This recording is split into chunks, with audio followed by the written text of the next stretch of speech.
Hello everyone, welcome to my channel. आज हम explain करने वाले हैं एक ज़ॉम्बी मूवी जो की है ट्रेन टू पुसान पेनिनसुला। ये ट्रेन टू पुसान का सेकंड स्टोरी है।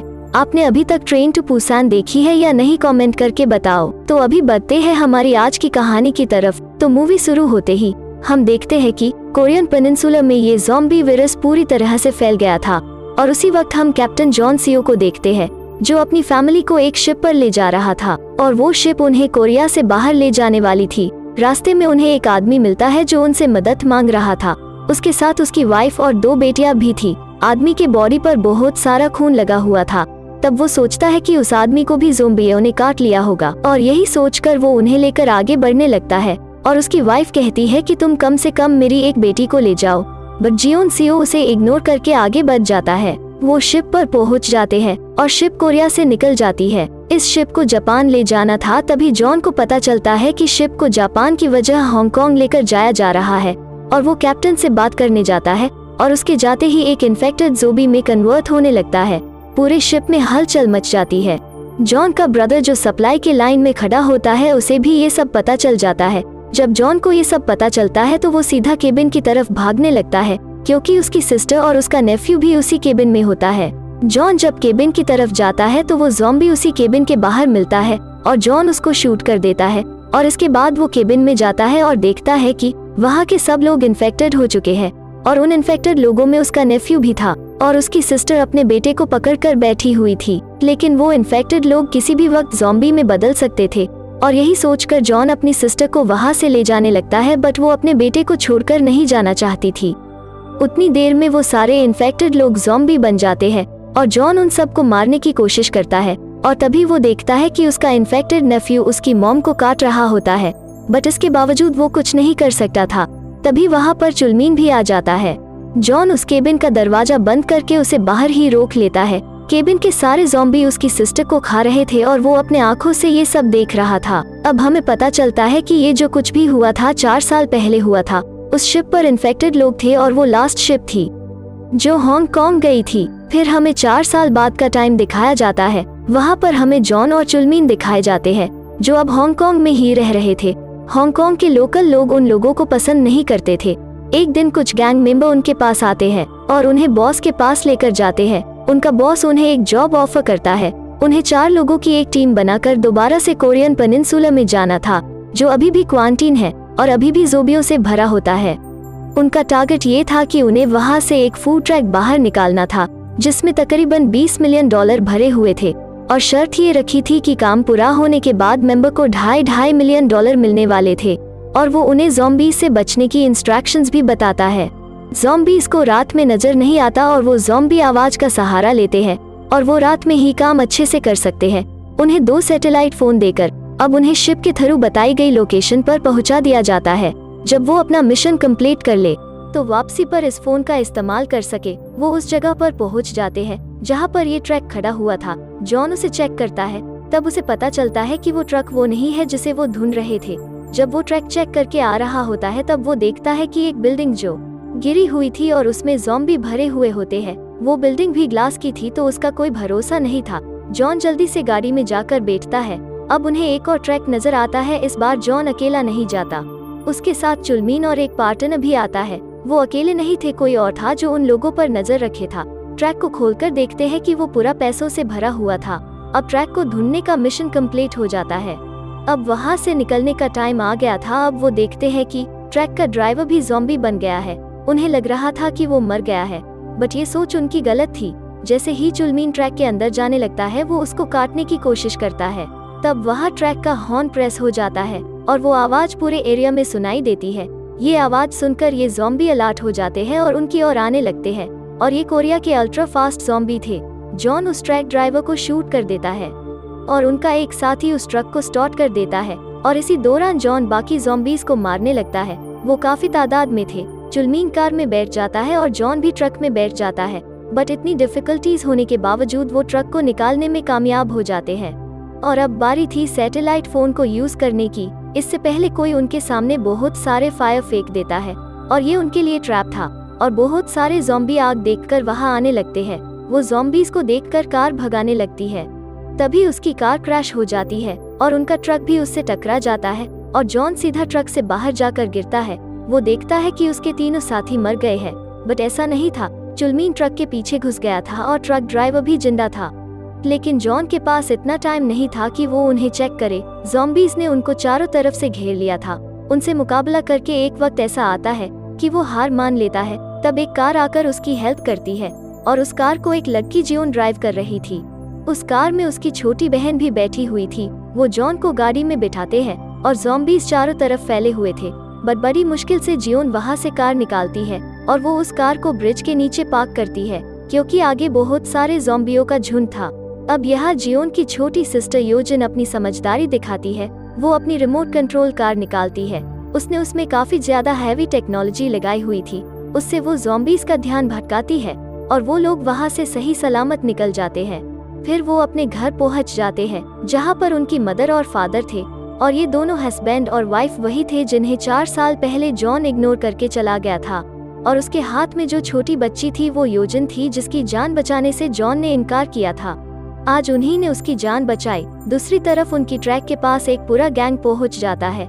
इस गैंग का नाम यूनिट 631 था, जिसका लीडर था फर्स्ट क्लास होंग, जो देखता है कि ट्रक ड्राइवर अभी जिंदा है और वो उसकी जान बचाने की जगह उसे मार डालता है।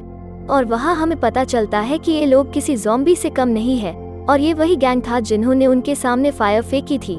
वो ट्रक को लेकर वहाँ से चल पड़ते हैं, ये सोचकर कि वो फूड से भर हुआ होगा। वो अपने मिलिट्री कॉम्पाउंड तक पहुँचते हैं, जहाँ पर वो काफी फेमस थे। दूसरी तरफ जॉन देखता है कि उसके फादर आल्डम किंग जोंग से बात उन्हें पता चलता है कि जॉन हांगकांग से है। वो हैरान हो जाते हैं कि 4 साल में उन लोगों को कोई नहीं बचाने आया, बट पैसों के खातिर ये लोग यहाँ पर आ गए। जियोन पूछती है कि उसके बाकी साथियों का क्या हुआ। जॉन कहता है कि वो लोग मारे गए। और वो लोग जब ट्रक खोलते हैं तब उन्हें चुलमीन भी वहाँ से मिल जाता है। वो उसे पकड़ लेते हैं और गेम के लिए उसे ले जाते हैं। एक आदमी उस ट्रक को चेक करता है और वो बैग खोलता है। तब उसकी भी आंखें खुल जाती है। वो सीधा कैप्टन सीईओ के पास जाता है और उसे सारा इंसिडेंट्स बता देता है। वो जाकर ट्रक को चेक करता है। तब उसे बहुत सारे कैश के साथ सैटेलाइट फोन भी मिलता है। फोन को ऑन करते ही उस पर कॉल आती है। तभी सीईओ को पता चलता है कि ये ट्रक किसी ऑपरेशन का पार्ट है। ट्रक वापस लाने वाले को पैसे भी मिलेंगे और उसे कोरिया से भी बाहर निकला जाएगा। बस ये सुनते ही वो खुद ट्रक को बॉन्ड पर ले जाने की तैयारी करता है और ये बात वो सबसे सीक्रेट रखता है।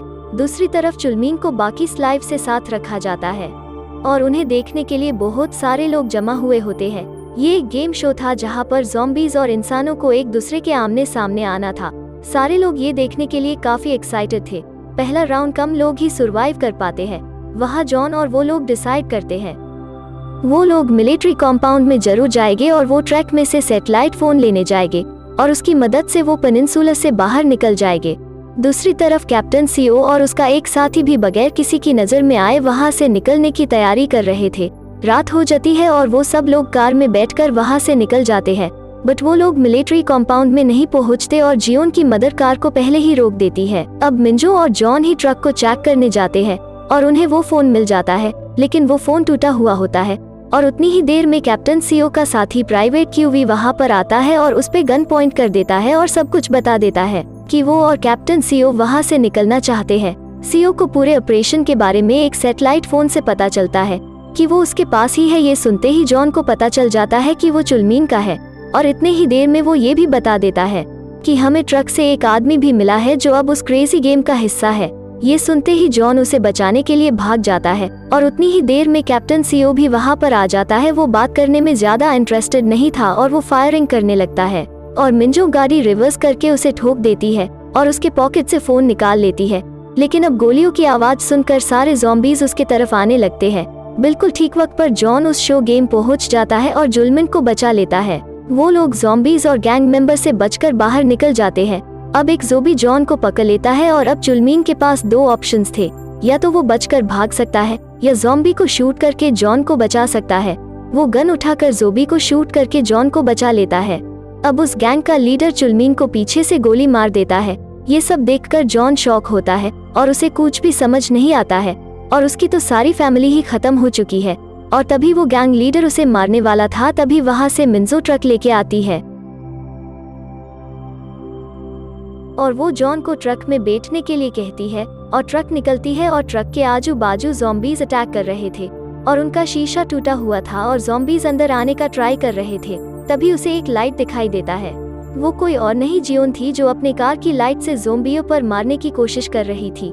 बड़ी समझदारी से वो ज़ॉम्बियों का ध्यान भटकाकर आगे बढ़ने लगती है। अभी उनके पीछे गैंग मेंबर्स पड़ जाते हैं और एक गैंग मेंबर बहुत हैवी ड्राइवर था और वो जियोन को भी टक्कर दे रहा था। वो अपनी कार की हेडलाइट ऑन कर देता है, फिर सब ज़ॉम्बी उनकी तरफ आने लगते हैं।